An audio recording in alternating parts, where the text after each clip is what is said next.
Hello बच्चों, good morning. फिर से आज हाजिर हैं ट्वेल्थ फिजिक्स में एक बहुत ही छोटे से लेकिन इंटरेस्टिंग टॉपिक लेकर के डिस्कस करेंगे। बोर्ड पर सब कुछ लिखा हुआ ढंग से समझा कर डिस्कस करेंगे, सुनेंगे थोड़ा गौर से। छोटा वीडियो बनेगा, हार्डली 5 मिनट का वीडियो बनेगा, बर्दाश्त कर लेंगे। ये क्वेश्चन कई एक साल पूछा हुआ है। What is the properties of electromagnetic wave. 2 marks में नहीं तो कम से कम 1 मार्क्स में तो यहाँ से कई एक क्वेश्चन उठा लिया हुआ है। पहली बात कि इलेक्ट्रोमैग्नेटिक वेव कैसा वेव होता है। ये एक नॉन मैकेनिकल वेव होते हैं। इलेक्ट्रोमैग्नेटिक वेव जो है एक नॉन मैकेनिकल वेव है। ओके, इलेक्ट्रोमैग्नेटिक वेव के कुछ प्रॉपर्टीज हैं। पहला प्रॉपर्टी कि इलेक्ट्रोमैग्नेटिक वेव का जो स्पीड होगा वो नियर अबाउट लाइट के स्पीड के बराबर होता है। तो पहला प्रॉपर्टी वही डाला रहा है कि it moves with the velocity of light. Electromagnetic wave का स्पीड क्या है? With speed of light. It doesn't require any material medium for their propagation. क्यों? चूँकि ये जो वेव है वो एक नॉन मैकेनिकल वेव है और आप जानते हो नॉन मैकेनिकल वेव के मूवमेंट में हमें मीडियम की आवश्यकता नहीं होती है। तो इलेक्ट्रोमैग्नेटिक वेव के मूवमेंट में, उसके प्रोपागेशन में मीडियम की कोई नीड नहीं है। मीडियम है फिर भी चलेगा, मीडियम नहीं है फिर भी निकल के चले जाएंगे। वैक्यूम से भी क्रॉस कर लेता है। बट साउंड वेव के लिए वैक्यूम नहीं चाहिए। साउंड वेव के लिए हमें मीडियम चाहिए। तो ईएम वेव को कोई मीडियम नहीं चाहिए होता है। नेक्स्ट कह रहा है it has no charge so it doesn't deflected by electric and magnetic field. जितने भी इलेक्ट्रोमैग्नेटिक वेव है वो सारे के सारे चार्जलेस वेव होते हैं। उसके ऊपर नेट कोई चार्ज नहीं होता है। और आप जानते हो कि अगर उसके पास चार्ज ही नहीं है तो इलेक्ट्रिक और मैग्नेटिक फील्ड से कोई नाता रिश्ता रखेगा नहीं। इलेक्ट्रिक और मैग्नेटिक फील्ड में वो डिफ्लेक्ट नहीं करेंगे।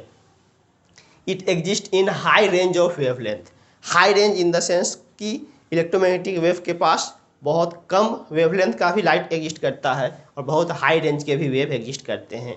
वही कहा जा रहा है that is it has both low as well as high wavelength. High value of wavelength, high value of wavelength. फिर कह रहा the direction of electromagnetic wave is in the direction of E cross B. Electric field intensity cross magnetic field intensity के direction में electromagnetic wave का direction होता है। और ये जो क्वेश्चन है बहुत ही ज़्यादा इंपॉर्टेंट है कि the direction of electromagnetic wave is what? E cross B. Electric field intensity cross magnetic field intensity. अगर ई क्रॉस बी और बी क्रॉस ई में कन्फ्यूज कर जाए तो याद करने का तरीका है, आप पूरे ट्वेल्थ फिजिक्स में देखना, पहले इलेक्ट्रोस्टैटिक्स पढ़ते हो कि पहले मैग्नेटिज्म पढ़ते हो? पहले इलेक्ट्रोस्टैटिक्स, पहले इलेक्ट्रिक फील्ड पढ़े हैं, देन मैग्नेटिक फील्ड पढ़े हैं, देन ई क्रॉस बी में इसका डायरेक्शन जाता है। गांठ बांध करके रख लोगे। और जानते हो कि अगर दो वेक्टर ए और बी को आप क्रॉस कर रहे हो, मान लो कि ए है बी है, तो ए क्रॉस बी हमेशा इस पर भी परपेंडिकुलर होता है और इस पे भी परपेंडिकुलर होते हैं। मतलब दोनों वेक्टर के परपेंडिकुलर डायरेक्शन में जाता है। तो कभी कभी ये भी क्वेश्चन कर सकता है कि the direction of electromagnetic wave is what? Perpendicular to both A and B.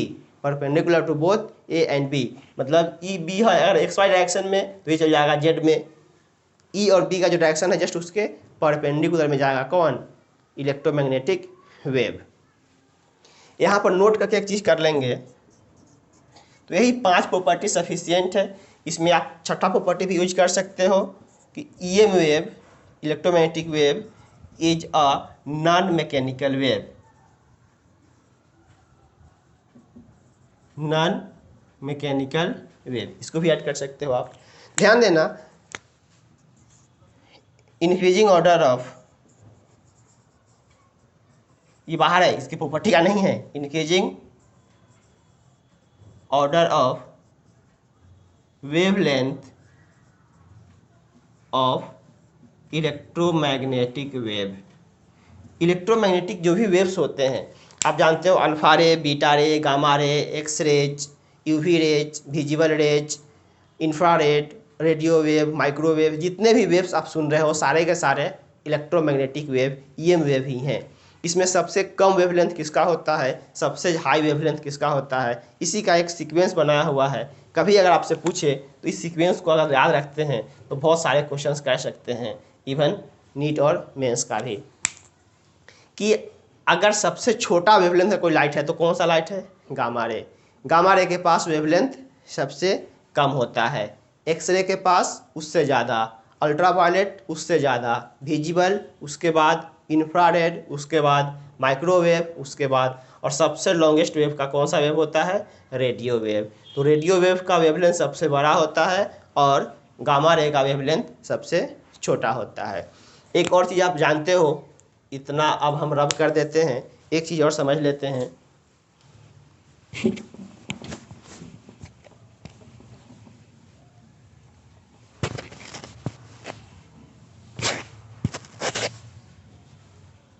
एक चीज़ आप जानते हो, वेलोसिटी इज इक्वल टू, मतलब velocity of wave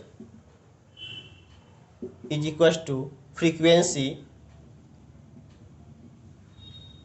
into wavelength. ठीक, वेवलेंथ। और अभी आप इसके प्रॉपर्टी में पढ़े हो तो सारे इलेक्ट्रोमैग्नेटिक वेव का स्पीड सेम होता है विथ स्पीड ऑफ लाइट। मतलब अगर अपना जो वेलोसिटी है वो हम कह रहे हैं एफ इंटू लेमडा, अगर स्पीड कांस्टेंट कर दे, स्पीड कांस्टेंट कर दे तो फ्रीक्वेंसी इंटू लेमडा बराबर कांस्टेंट, तो फ्रीक्वेंसी का वैल्यू क्या हो जाएगा? 1/λ। फ्रीक्वेंसी हो जाएंगे 1/λ। अपना जो सीक्वेंस लिखा हुआ है किसके लिए लिखा हुआ है? वेवलेंथ के लिए लिखा हुआ है। जस्ट उसका उल्टा सीक्वेंस बन जाएगा फ्रीक्वेंसी के लिए। कोई अगर आपसे पूछे कि सबसे हाई फ्रीक्वेंसी का वेव कौन होता है? गामा। और इसी कारण इसका पेनिट्रेशन पावर ज़्यादा होता है, फ्रीक्वेंसी इतना ज़्यादा होता है। सबसे कम फ्रीक्वेंसी किसका होता है? रेडियो वेव का। तो कंफ्यूज नहीं करेंगे, अपना जो ये सीक्वेंस बना हुआ है ये सीक्वेंस बना हुआ है वेवलेंथ के लिए, और वेवलेंथ का जस्ट रिवर्स रिलेशन होता है फ्रीक्वेंसी के लिए। तो सबसे हाई फ्रीक्वेंसी का वेव कौन होता है? गामा।